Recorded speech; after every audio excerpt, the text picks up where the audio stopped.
What is up, everybody? Welcome to 4th and 25 with J Ram. I hope you are having a wonderful Saturday out there. I pray you are staying safe. Hope you're having a good day. Appreciate the like, whoever that was. Um, but hope you're staying safe. Hope you're having a good day. Hope you're enjoying the spring weather because where I am here in Mississippi, we got a squall line coming and that temperature is going to tank Sunday night. And Monday's going to be my kind of weather. It's going to be really cool. Anyway, welcome in. So we didn't do the show Thursday, so we had to move it to today. Apologies for that. Had a rough day Thursday. Had a flat tire when I left work and a bunch of other mess going on. So and had errands to run, so had stuff to do, so I didn't get to do the show. So that's why we're here today. Next week we'll go back to Thursday. Welcome into 4th and 25 again. All right, so we've been doing early looks at schedules for the 2026 season. We've conquered the Big 12, we've conquered the ACC. So we're going to dive into the G5 this week and do a couple of conferences. We'll start with the American. Let's take a look at early look. Obviously, it's March 14th, but let's look at Army's 2026 schedule. Here's what the Black Knights are facing. They will kick off the season against Bryant. Okay, typically they start with an FCS opponent. But then you got your conference opener against South Florida. That should be a really good matchup in that conference. Um, you got to go to Temple. 2 weeks after that, you'll have an early bye week. Then you got to go to Temple. Temple looked improved as the season went on this past year.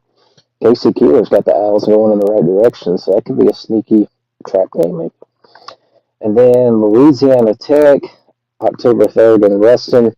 Obviously, there is a stupid legal battle for Louisiana Tech about them staying in CUSA another year or going to the Sun Belt this year. So maybe the schedule changes slightly. I'm not 100% sure, but then we'll see what happens. You got Tulane coming in October 10th. That should be a huge game in the AAC conference race.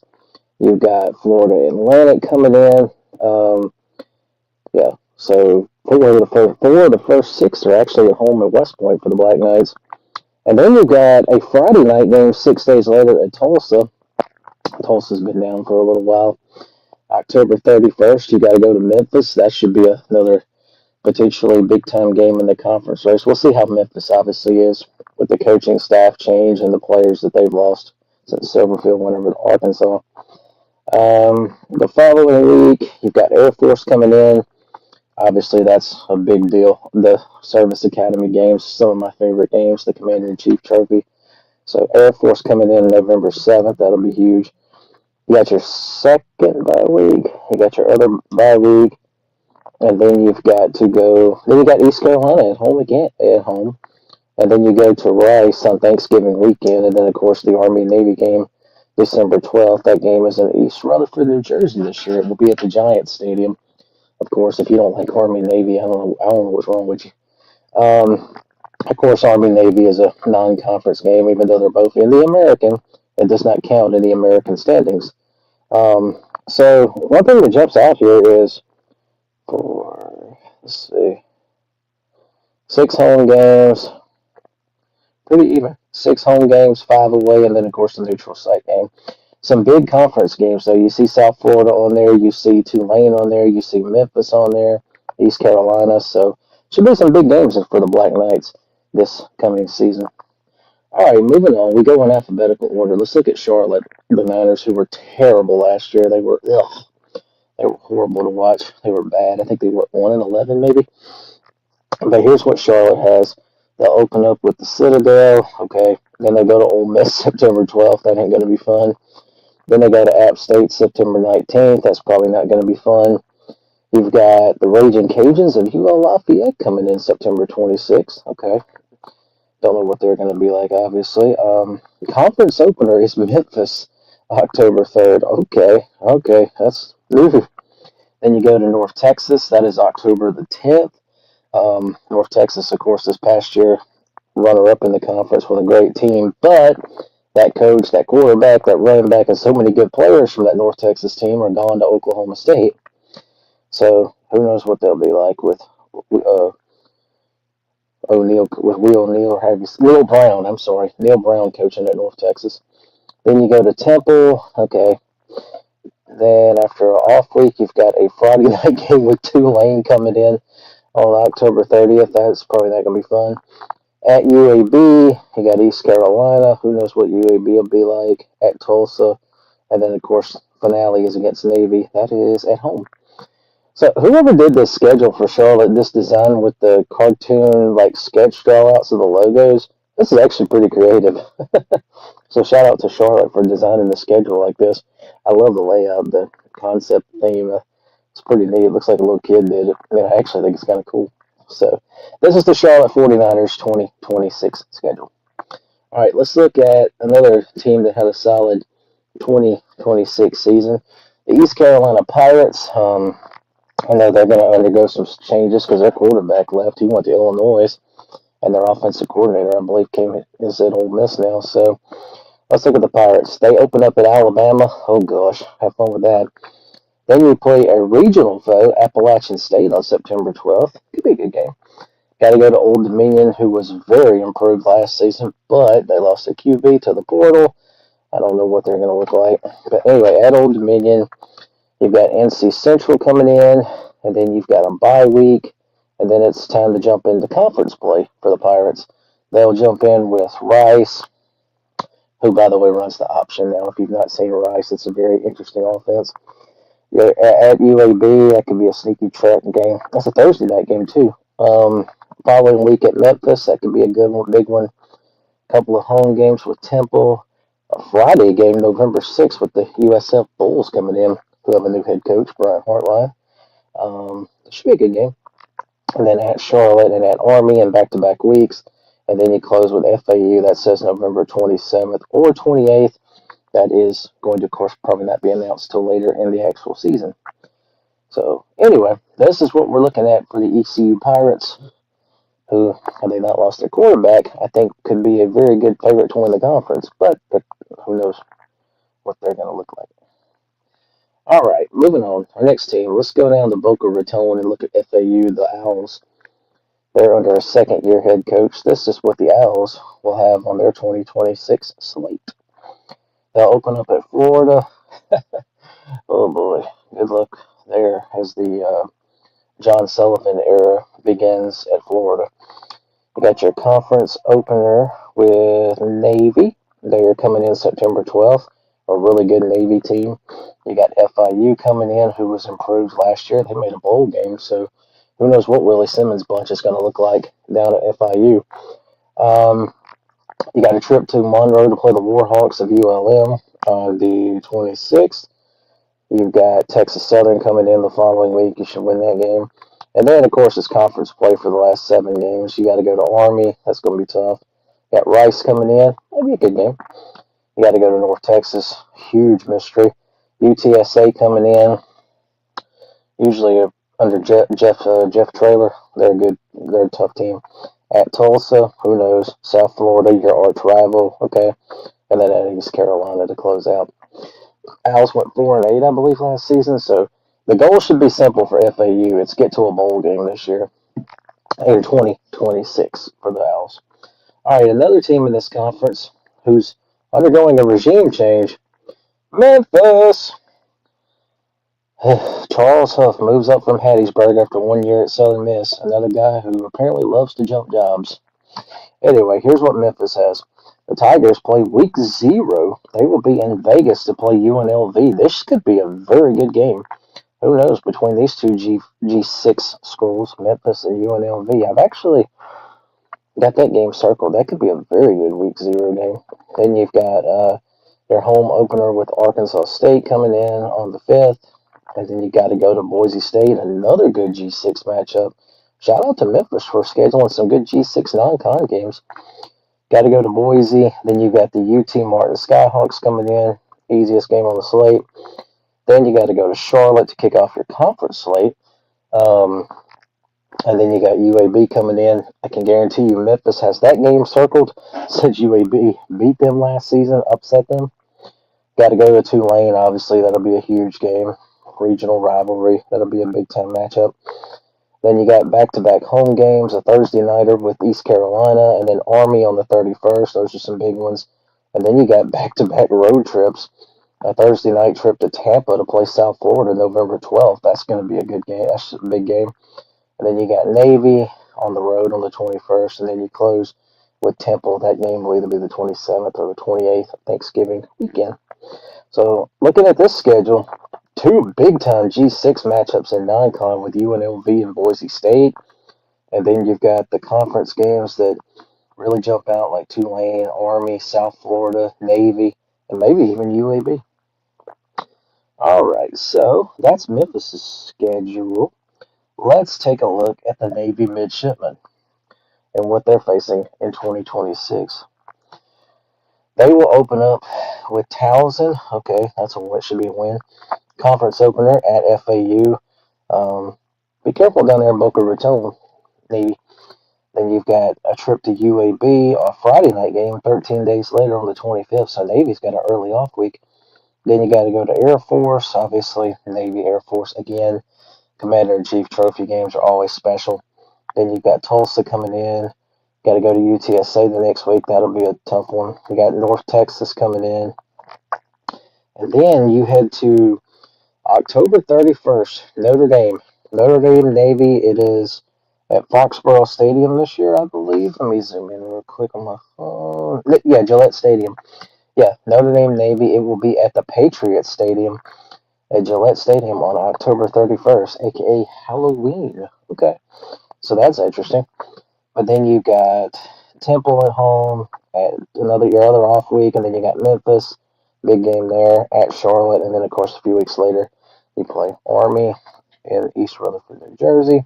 If they make the American Championship game, it'll of course be before the Army Navy game. So that's what Navy's looking at for their 2026 slate.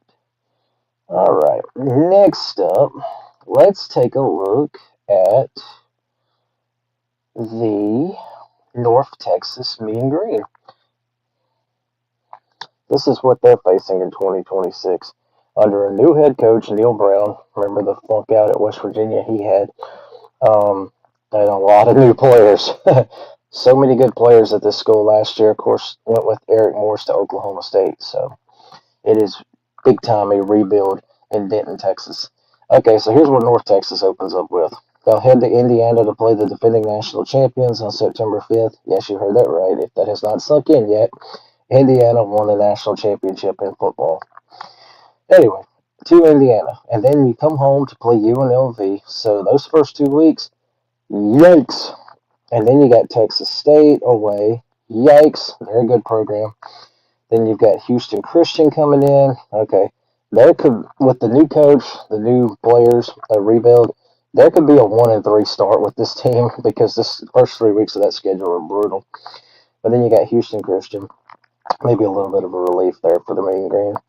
And then you dive into conference play going to Tulsa. And then you've got Charlotte at home. So two of the weaker teams in the conference. So maybe that's a chance to revitalize yourself because the back half of the schedule, you at Navy, okay, that's not going to be fun. FAU, who knows? Rice is getting better with their second-year coach and their option offense. Got to go to the Alamo Dome to play your arch rival UTSA. They're obviously not going to be easy. Got to go to Tulane, so back-to-back trips to UTSA and Tulane. That's not going to be fun. And then you close out with UAB at home. Who could get better? So very tricky back half of that schedule there for the Mean Green, on top of 3 very difficult non-conference games to start the season. Moving on, let's look at Rice. This is what Rice is facing under their second-year head coach, Scott Abel, and his option attack.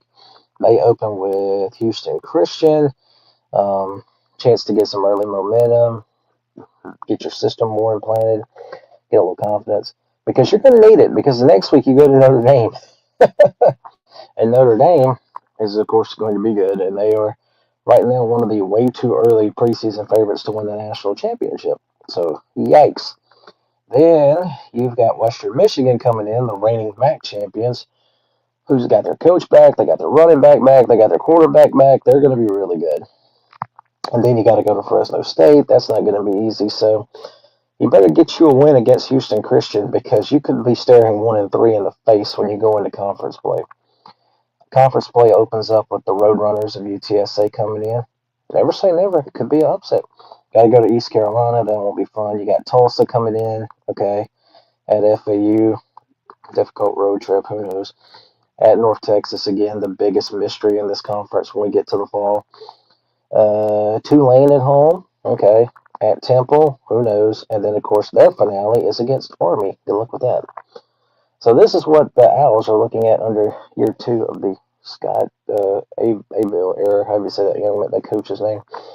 But Rice has got some very difficult games. They need to win that opener because those next 3, those other 3 non-con games, oh crap, that ain't gonna be fun. And then you got highlighted UTSA, East Carolina, Tulane. Yeah, it's gonna be difficult. Now Rice did make a bowl game last year, but that was because there wasn't enough 6-win teams, because teams opt out of bowl games now, which is plumb stupid. But anyway, I'm not going to rant about it.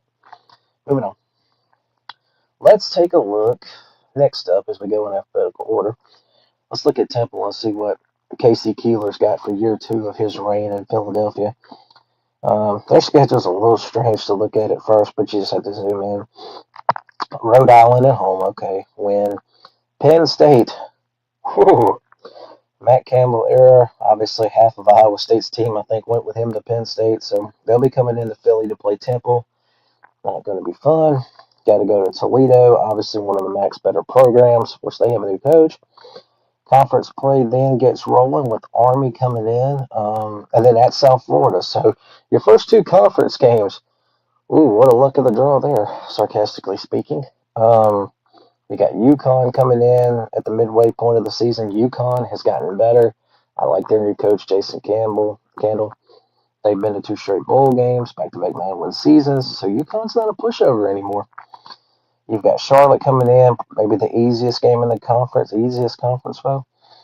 You got trips to East Carolina. You got to go to Navy. So good luck with that back-to-back weeks.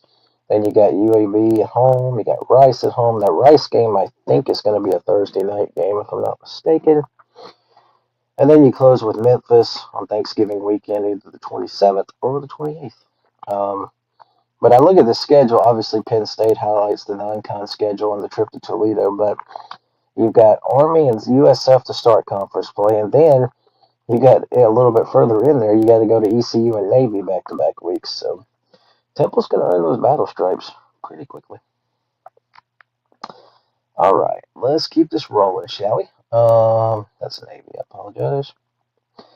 Let's look at Tulane, the reigning AAC champions, who obviously have a new coach, a former head coach there, pretty much. It is the Will Hall era round 2 as he comes back to New Orleans. He is the new head coach of Tulane off of their American Athletic Conference championship season and college football playoff appearance for the for the Green Wave. Sorry. And looky who they open up with, a non-con game that they are very familiar with, Duke. It seems like Tulane plays Duke every year. I don't know about y'all, but it seems like Tulane and Duke find each other every season. I mean, you had Darren Minsaw at Tulane. He goes to Duke, and now he goes to Miami because of money. Anyway, they go to Duke to start the season. That'll be a good game because who knows what Duke's going to be like. They got gutted. You got South Alabama coming in. Who knows? Got to go to Kansas State. Tulane can beat the big boys. Kansas State, don't overlook them. You know. Arch nemesis Southern Miss comes in on September 26th, a regional foe from back in the Conference USA days.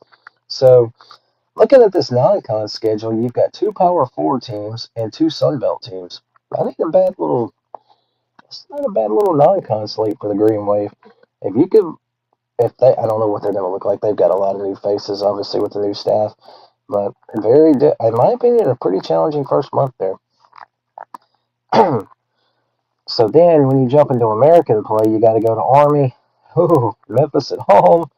You've got, by the way, I think that's a Friday night game. You've got UTSA coming in, and then you got to go to Charlotte. So after a brutal 4 weeks of non-con games, you've got a brutal 3-week stretch to start your conference slate before playing Charlotte. Oh boy, Will Hall, your Green Wave are going to get tested quickly. After Charlotte, it might soften a little bit. You got Charlotte, then you got to go home to host Tulsa. Got to go to Rice. Got North Texas. Maybe three of the softer games, I guess you could say. Maybe a little bit of a lighter schedule in conference. And then you close with the trip to South Florida on Thanksgiving weekend, either 27th or 28th. That's not going to be easy because South Florida's probably still going to be pretty good. So anyway, one more kind of a rundown. Tulane has a very potential challenging non-con schedule. Oh, and Southern Miss, new coaching staff. Blake Anderson is the man down there. Challenging non-con slate. Brutal first three games in conference play. You got South Florida waiting on you at the end of the year. So Tulane's going to have to earn it, in my opinion. Very strong schedule, in the American at least. All right, let's look at Tulsa. Now, this is a program that's obviously been struggling for a while and trying to get back on track and produce some positive results because they've been hurting for a while. And the NIL portal era is not helping them, obviously. They got Oklahoma State opening, coming into Tulsa, too, by the way. So the Eric Morris era begins for Oklahoma State coming into Tulsa. There might be more Oklahoma State fans there than Tulsa fans. That's not a lie. Then you got to go to Sam Houston, who struggled last year. You've got Texas A&M Commerce coming in. That's a game you should win. Got to go to Arkansas, the Ryan Silverfield era beginning in Fayetteville. Probably, I don't know what's going to happen there. Obviously, nobody does.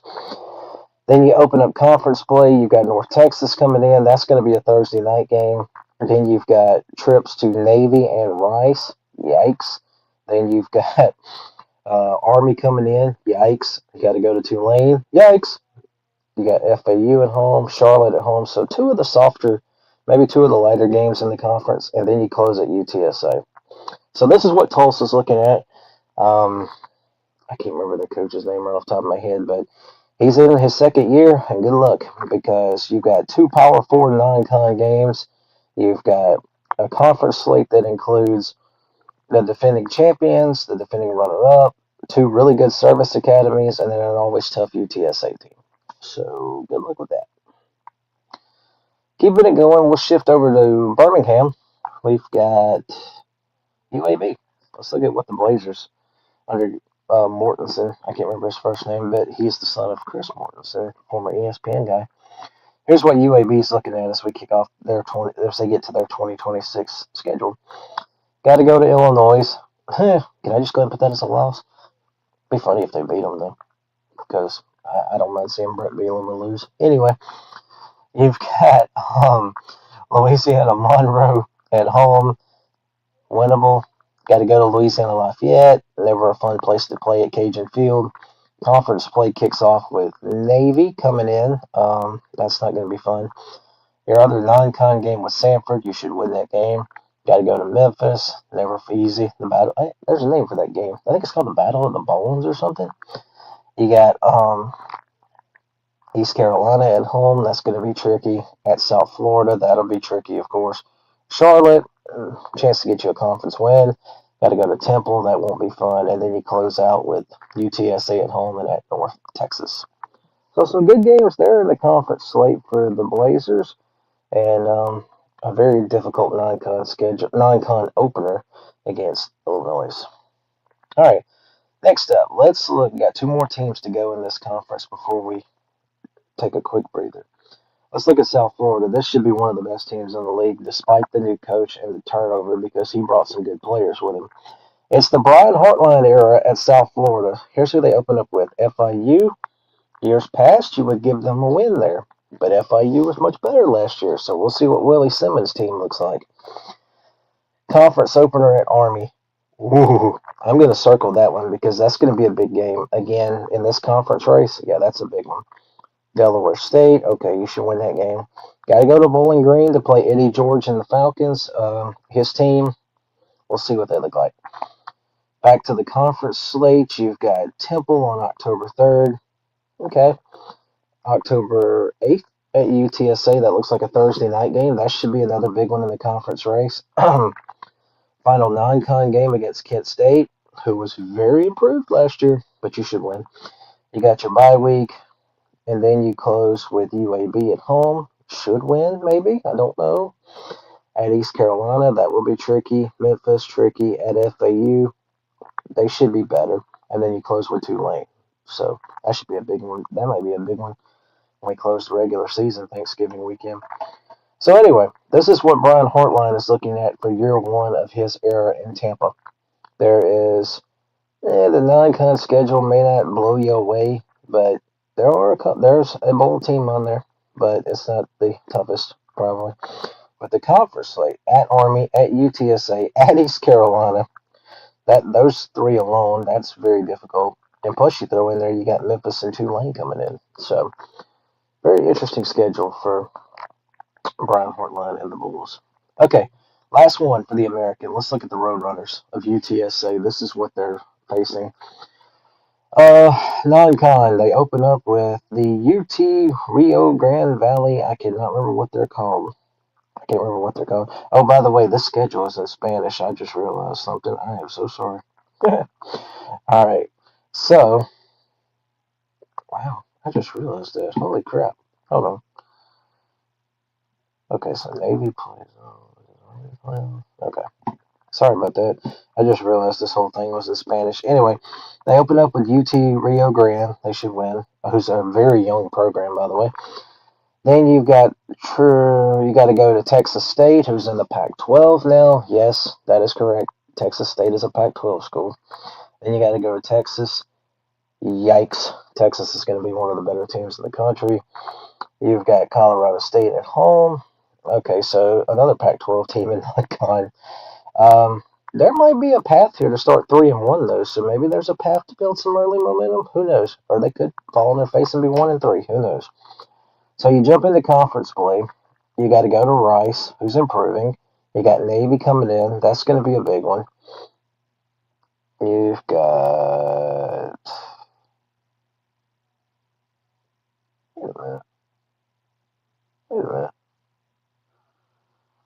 I think I just realized something. Sorry, guys, I'm thrown off.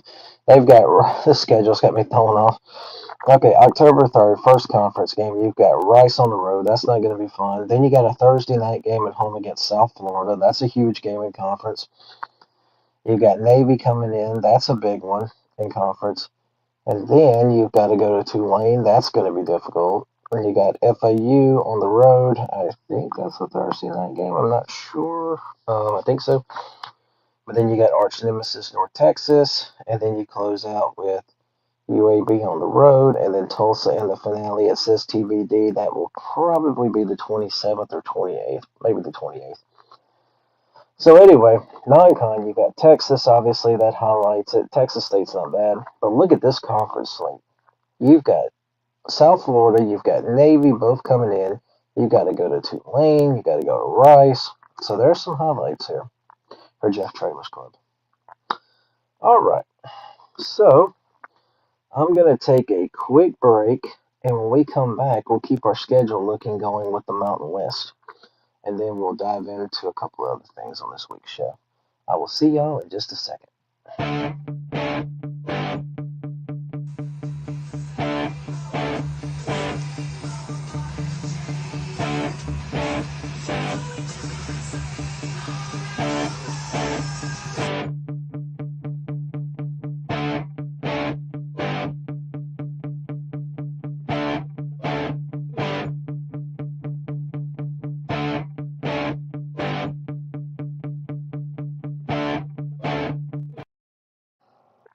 All right, guys, welcome back to 4th and 25 with JRAM. All right, so we put the American 2026 schedules up. We did an early look at those. Let's move over to the Mountain West, shall we? We're going to jump right in with the Air Force since we, excuse me, already done the other service academies because they're in the American. Here's what Air Force has got. I apologize for this graphic. This was the best one I could find. Air Force opens with Duquesne. Okay. Then you've got Conference newbie North Dakota State. Welcome to the Mountain West, North Dakota State. Holy cow. They will come in September 12th. That could be a big game. Who knows? You got your bye week, then you got to go to Nevada. Then you go back to non-con with Navy, of course, the Commander-in-Chief's Trophy Series at Northern Illinois. Also, welcome to the Mountain West, Northern Illinois, and UTEP. We'll get to them in a minute. But they got to go to Northern Illinois. You've got UNLV coming in, might be a big one. You got to go to Wyoming. Who knows what they're going to be like? You've got two more non-con games against UConn, and then at Army, of course, your other service academy rival. You've got San Jose State coming in, UTEP, the other newbie coming in, and then, of course, they close at New Mexico. So, let me make sure I'm looking at this right. 1, 2, 3, 4. Yeah, 4 non-con. Okay. So, anyway, here, Air Force, you got your service academies and non-con. Plus, you've also got some very intriguing conference games for North Dakota State, New Mexico, UNLV, just to name a few. All right, next up, we'll move on and look at Hawaii, a team that had a really good season last year under their head coach. Hawaii 2026, week 0 at Stanford. If you watched this game last year in Honolulu on week 0, you were in for a treat as Hawaii kicked a winning field goal to beat Stanford. Now they will go for the sweep in this home and home, except this time it's in Palmetto, California. Following week, conference play begins. This will be a big one in the conference race with Dan Mullen's UNLV running Rebels as they come in September 5th to the island. That'll be a huge game in the conference race.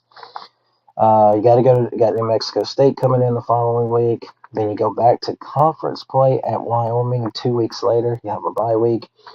Laramie, obviously high elevation. That's a tricky place to play at. Then you got San Jose State coming in. Then you got to go to Arizona State. That's kind of a late non-con game. But anyway, at Arizona State, that's going to be very difficult. You got New Mexico, a very improved program under their coach. Then you play a couple of the conference newbies. Actually, you play all 3 of them over the next 3 weeks. At Northern Illinois, okay. At UTEP, and then North Dakota State. UTEP obviously knows Hawaii well from the Western Athletic Conference days. And then you close out with a trip to Nevada and another non-con game, Sacramento State on November 28th. And this one still is a head scratcher, but let's remember, Sacramento State is a FBS program now. They are in the MAC. Yes, they are playing a MAC school. I cannot believe there's a MAC school in California. That still blows my mind. But anyway, so this is what the Warriors are looking at in 2026. Non-con games are highlighted with Stanford on the road, at Arizona State. Those are big-time challenges. And then, of course, Sacramento State. And like I said earlier, New Mexico State. Conference play, you got UNLV and North Dakota State. You got UNLV and New Mexico, who should be 2 of the better teams in the league. They're coming into Honolulu. That's big. You get to go to some of the newbies at NIU and UTEP, and then, of course, Wyoming. But this is what the Warriors are looking at in 2026. All right, how about one of the newbies, shall we? I shared the schedule the other day on our group page, College Football The Spread discussion group. Anyway, North Dakota State is the dawning of the FBS era for the Bison as they move into the Mountain West.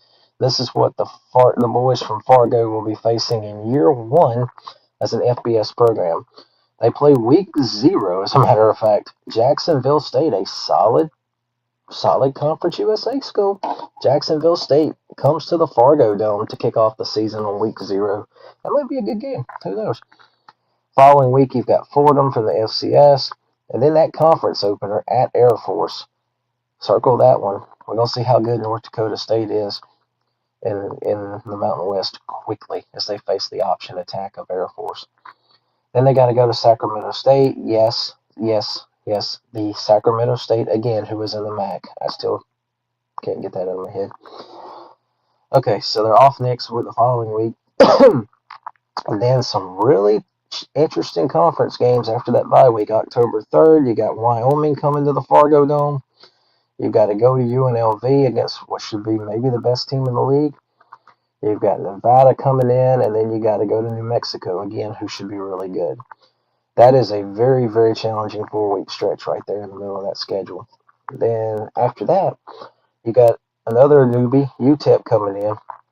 Who would have ever thought you'd see UTEP and North Dakota State as a conference game? Times. At Hawaii, November 14th. That's a long flight. That'll be a long trip. You got Northern Illinois coming to the Fargo Dome November 21st. And then at San Jose State. Now, You might notice there's 9 teams from the Mountain West on the schedule, but that game at San Jose State does not count in the non-con. It does not count in the conference standings, so that will be their 4th non-con game. So non-con games are Jacksonville State, Fordham, Sacramento State, and San Jose State. But this is what the Bison are looking at in their first year as a FBS school. All right, moving on. Let's look at another newbie. Let's look at Northern Illinois as they embark on their first year in the Mountain West in football. Why did they make this move? I have no idea. Probably money. Anyway, first year for Northern Illinois. They open up at Iowa. Good luck with that. You got Illinois State, a pretty solid FCS team. People remember this team played for a national championship in the FCS last year and almost beat Montana State. But anyway, then they go to Arizona. That'll be obviously difficult. You'll go to Georgia State, one of the lighter Sun Belt programs, so very good chance to win. Who knows? And then conference play, you've got an opener against Air Force. That's going to be interesting. Got to go to Wyoming. Laramie's a tough place to play. You've got Hawaii coming in. And then back-to-back trips to UNLV and San Jose State. You've got Nevada at home. You got to go to North Dakota State, and then you close with UTEP. UTEP and Northern Illinois is a conference game. So crazy when you think about it. But anyway, so your non-con slate has 2 Power 4 schools. Your opener conference is Air Force. You also got Wyoming, Hawaii, UNLV. At least they get the tougher ones out of the way. That final month could be manageable, but who knows what North Dakota State's going to be like, for example. But anyway, Thomas Hammock obviously was the coach. He kind of bailed on them late after the NFL season ended because he's gone to Seattle. I think he's the running backs coach there for the Seahawks. They have an interim coach. I don't have his name. So we'll see how they handle the interim coach's situation, too. All right, moving on. We're going to head to Reno. Let's look at Nevada, a program that's been struggling kind of for a little while. But this is what Nevada's facing in 2026. They will start with Western Kentucky. Winnable, who knows, at home. And then you got Montana State coming in the following week at home. Montana State, as you all know, the reigning FCS national champions. They are known for beating FBS schools. Just ask New Mexico. Then you got to go to Middle Tennessee. Okay, conference opener against Air Force. Seems like Air Force is everybody's conference opener. You got a bye week, and then you go to El Paso to play UTEP. You've got to go to Fargo to play North Dakota State in conference action. You got San Jose State coming in. Your final non-con game is at UCLA October 31st. Yikes. Who knows what they're going to be like under new head coach Bob Chesney. And then you got a big conference game with New Mexico. Then you're at Northern Illinois, Hawaii at home. And then, of course, you already know, November 28th at UNLV, the battle for the cannon. Because we all know Nevada and UNLV, great in-state rivalry. They hate each other. But anyway, this is what the 2026 slate looks like in Reno. Moving on. Let's look at Ken Niumatalolo's team. These San Jose State Spartans. This is what they are looking at for the 2026 season. They are actually, let me make sure I'm counting this right. They're actually playing 13 games. Yeah, they got 13 games. Okay. I'm making sure I'm reading that right. Because they do play week 0. They are at USC. Week 0. That ain't going to be fun. Then they got to go to Eastern Michigan. Then you got Cal Poly. By the way, the Eastern Michigan game is a Friday night game. You got Cal Poly at home. You host Fresno State on September 19th. A non-con game. That is so weird because, as we all know, Fresno State has gone to the Pac-12. Then you got a big one in Hawaii. That's going to be an interesting game in the conference race, probably. You got Wyoming. You're at UTEP. I cannot believe. By the way, bye week is in between Fresno and Hawaii. Anyway, Wyoming at UTEP. And then you got to go to Nevada. You got New Mexico coming in. You've got, I think, a bye week. Another bye week, I think. think. Anyway, Northern Illinois at Air Force, UNLV, and then, oh wait, yeah, and then North Dakota State in the non-con at the end of the year. That game is in San Jose. So they actually play one, two, three. They play 5 non-con games. That North Dakota State game, again, like we just talked about, is a non-conference game between 2 Mountain West schools. Crazy, I know. All right, let's keep it rolling. 4 more to go. Let's head down to beautiful Albuquerque, New Mexico, and look at the Lobos in their 2026 slate. Jason Eck coming off of a phenomenal first year. He won 9 games, took them to a bowl game, nearly got to the Mountain West Championship. They had an insane tiebreaker, but they were a phenomenal story. They open up with Central Michigan and Mercyhurst, so there is a very good opportunity there to start 2-0. And then you got to go to Oklahoma. Have fun with that.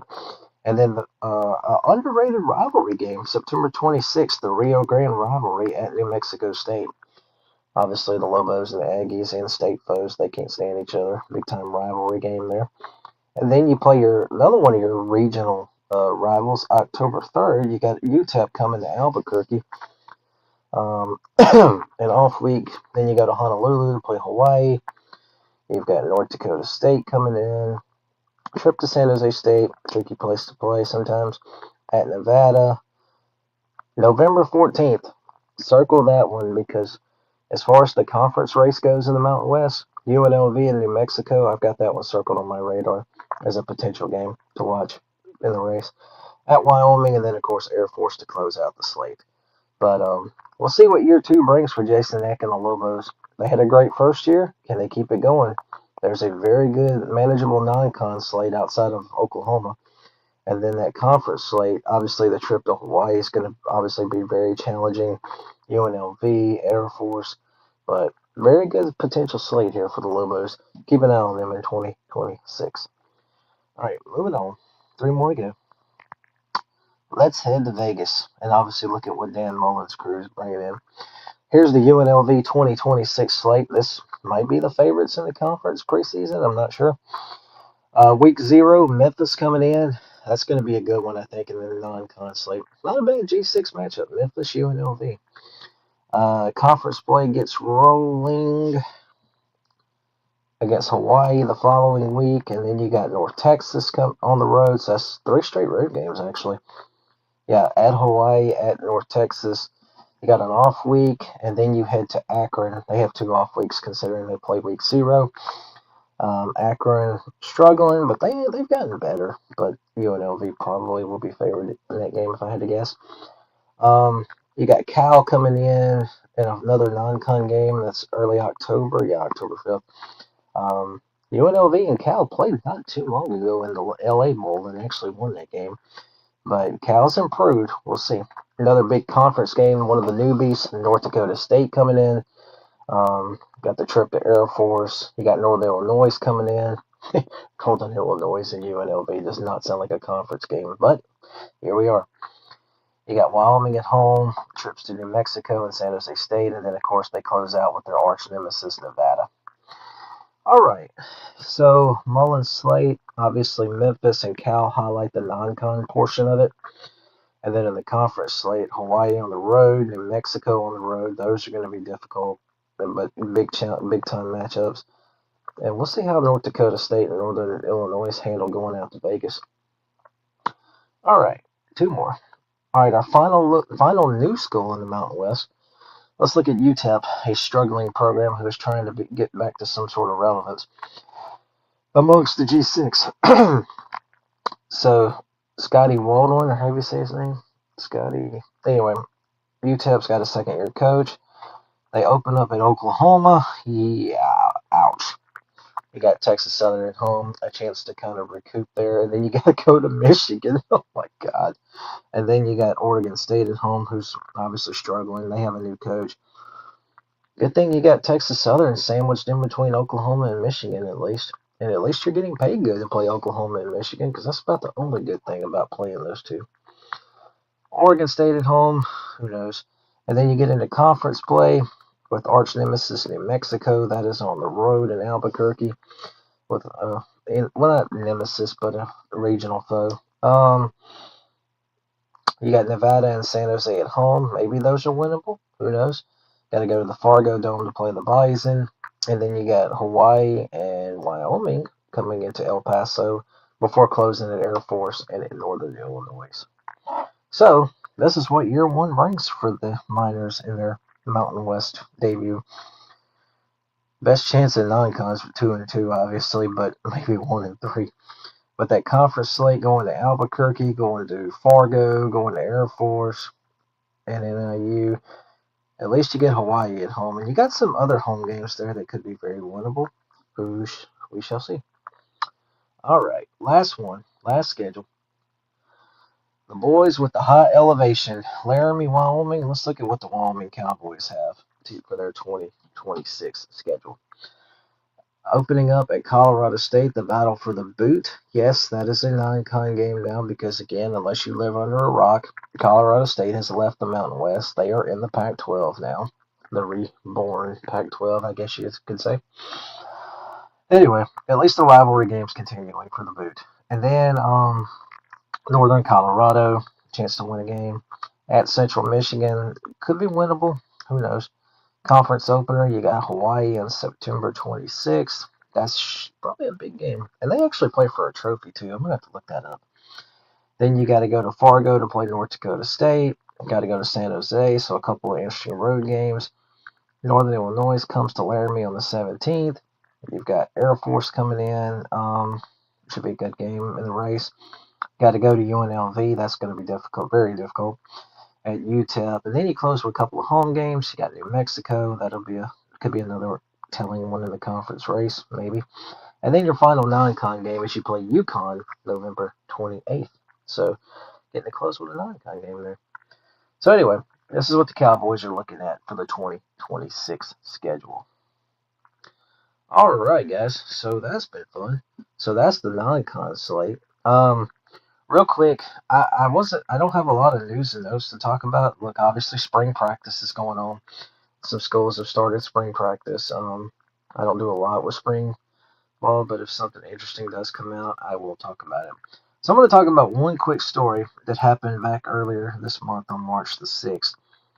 After a plea for help from the highest levels of college athletics, President Donald Trump said he will write an executive order within a week that will solve all the problems brought forth in an unprecedented meeting at the White House to address the future of college sports. He was joined in this room by 50 people of various backgrounds. It was called Saving College Sports Roundtable and included Senator Mark Rubio, New York Yankees President Randy Levine, Florida Governor Ron DeSantis, sports celebrities, media executives, other politicians, conference commissioners. I know Greg Sankey was there from the SEC. I think all four of the Power Four commissioners were there. I think the Americans commissioner was there. They need federal legislation to restore order. So, one kind of neat little graphic, neat picture I seen from this was this. Miss Heather Dinich at ESPN, who does a really good job covering college football, she always has, took this picture of Nick Saban at this in the room talking to the president. She said, "This is really happening." I thought this was a funny picture. Saban, ain't got no interest in politics, but I'm just saying, if college football can ever get a commissioner, it's this man right here. This man right here can be the commissioner of the sport. Just saying. If it can't be Josh Pate, it needs to be this guy right here. Point blank. Anyway, as far as the whole meeting, I didn't really put too much thought or interest into actually listening to it because, like it says later here in the article, they're gonna get sued. He'll make an executive order. There'll be lawsuits and all that other crap. So whatever happens, happens. I'm not gonna lose no sleep over it. But anyway, I thought this picture was funny. All right, so let's take another break. Almost take a commercial. I'm gonna take another break, and when we come back, we are going to jump into our Lost and Found segment. Oh my lord, I just got to update. Vanderbilt beat Florida in the SEC tournament semifinals. Holy crap, by 17. Wow. But Florida will still be good in the NCAA tournament. Anyway, off of basketball. Let's take a quick break, and when we come back, we're going to do Lost and Found. We'll look at Wichita State and Hofstra football that are sadly no longer with us. See you guys in a minute. Hey, Andrew Anderson, spitting truth that just can't wait. Got a podcast, like a punch right to your face. College sports villain,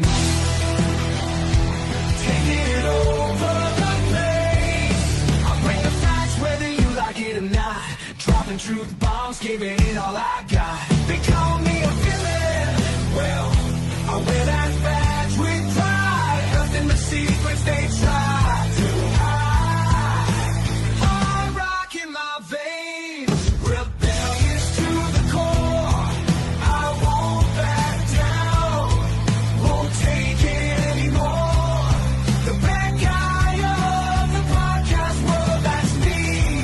Unleashing the truth, setting it all free.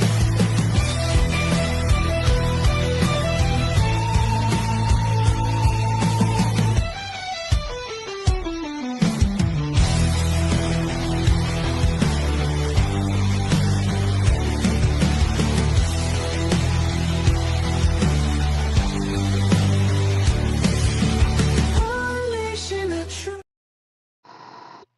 Alright, guys, welcome back to 4th and 25 with J-Ram. So, we've been doing a series, we started it these last couple of weeks. It's called Lost and Found. We looked at now defunct college football programs. Last week, we touched on Santa Clara University, the Broncos, and the Pacific Tigers, which sadly are both no longer with us. So, I went through the vault to find some more programs. So, here's what we're going to do. We got two more for you today. We'll have two more next week. Let's take a look at the former Hofstra Pride.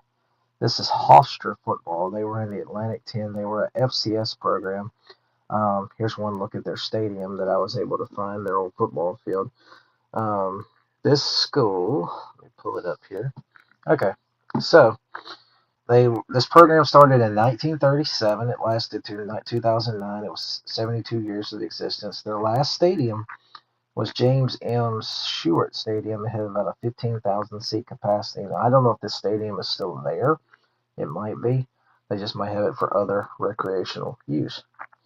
Their last conference was the CAA A10, the Colonial Athletic Association, formerly known as the A10. Their all-time record, they actually finished with a winning record. They were 403 wins, 268 losses, and 11 ties, with one conference championship, a 2001 A10 championship. Wrong one. Here it is. They made 11 playoff appearances, 6 in the D3 level, 5 in the 1AA level, and there they are right there for you on the screen. They, in 1983, 86, 87, 88, and 89, lost in the first round. 1990, they actually won their first two rounds before losing in the semis of D3. And then in the 1AA level, in 1995 and 97, they lost in the first round. In 1999, they made it to the quarterfinals. In 2000, they won the first round before falling in the quarterfinals, and in 2001, they lost in the. Oops, let me find my graphic here. I'm sorry, guys. All right, yeah, in the 2001, they lost in the first round. Little nugget here: the school is actually the alma mater of two really good NFL receivers. If you go through the history, Wayne Corbett, he was a solid receiver for the New York Jets, and Marcus Colston, who was a unbelievably really good receiver for the New Orleans Saints. Who that? As a Saints fan, I'm a little biased there, but he was a great player for us. So, anyway, that is Hofstra football, the Hofstra Pride. Gone, but not forgotten. Alright, let me find that logo. I just deleted it. I'm trying to delete stuff so it's not saved on this computer for you. One final look at their stadium just for the fun of it. Okay, one more program. Our other program we're going to highlight. This is one I really wish we could have back. The Wichita State Shockers. This program was around for a long time. They were around for 89 years. Here we go. 89 years. 1897 to 1986. They played at Cessna, I guess that's how you say it. The stadium, it had a capacity of 31,500. I believe the stadium, the only thing left is the home bleachers. Now, to my understanding, they might be tearing it down, though. I'm not 100% sure.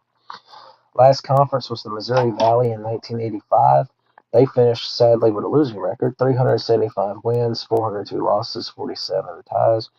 They won 14 conference championships, 2 in the Kansas Collegiate Athletic Conference, 7 in the Central Intercollegiate Conference, and they also won 5 Missouri Valley titles. They played in 3 bowl games. They did not win any of them. They lost the 1947 Raisin Bowl, 26-14 to Pacific. Lost the 1948 Camellia Bowl to Hardin-Simmons, 49-12. And then finally in the 1961 Sun Bowl, lost to Villanova by a score of 17-9. They also played in-state foes Kansas and Kansas State some when they were around, but they did not do too well against the Jayhawks or the Wildcats, going 6-22-2. I almost missed it. They had 1 All-American defensive tackle, Lynn Duncan of 1969. 1 College Football Hall of Famer, running back Jim Bosch. Also, interesting little nugget. I don't have it here on the screen, but you might can see it. Yeah. Pro Football Hall of Fame head coach Bill Parcells from his days with the Giants and the Patriots, great coach, and the Cowboys, was a linebacker coach at Wichita State from 1961 through 1963. So, neat little nugget there.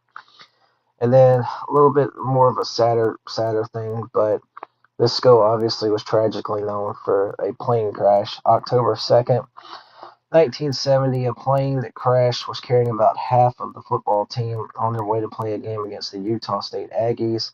Crashed, 31 people sadly perished in this. The game ended up, of course, was canceled.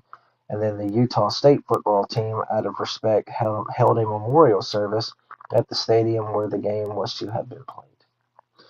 So there was obviously a plane crash involved that took over half the team, sadly, in 1970. But that is a look at the Wichita State Shockers football program.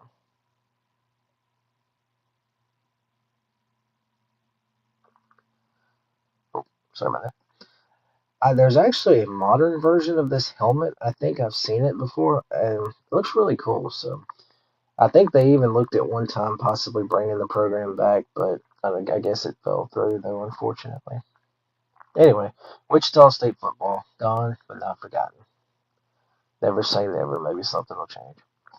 All right, guys. So our final segment of the week is our non-football segment, and for 3 weeks now, we've been doing country music. We've been doing favorite songs by particular artists. We've done Gary Allen, we've done Tim McGraw, we've done Brooks and Dunn. So for today, and this was another tough one because I'm a big fan of this guy. He's a legend. I think he's retired now. I think he's got one more show though coming. He's going to do a farewell show if his health allows him to. But one of the best to do it, the great Alan Jackson. If you don't know who Alan Jackson is, just look up Chattahoochee or Where Were You When the World Stopped Turning. That'll tell you. So I had to pick my favorite songs by this man, and this is what we ended up coming up with. Number 1, Where Were You When the World Stopped Turning?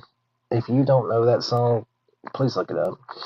9/11, I was 14 years old when 9/11 happened. That song is obviously about 9/11 because the world stopped turning when 9/11 happened. Great song, great meaning, great message.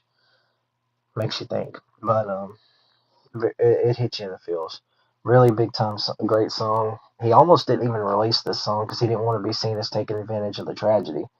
But his family, I think, kind of influenced him to do it. And thankfully they did because this song was incredible. Just under it, Chattahoochee, a summertime classic.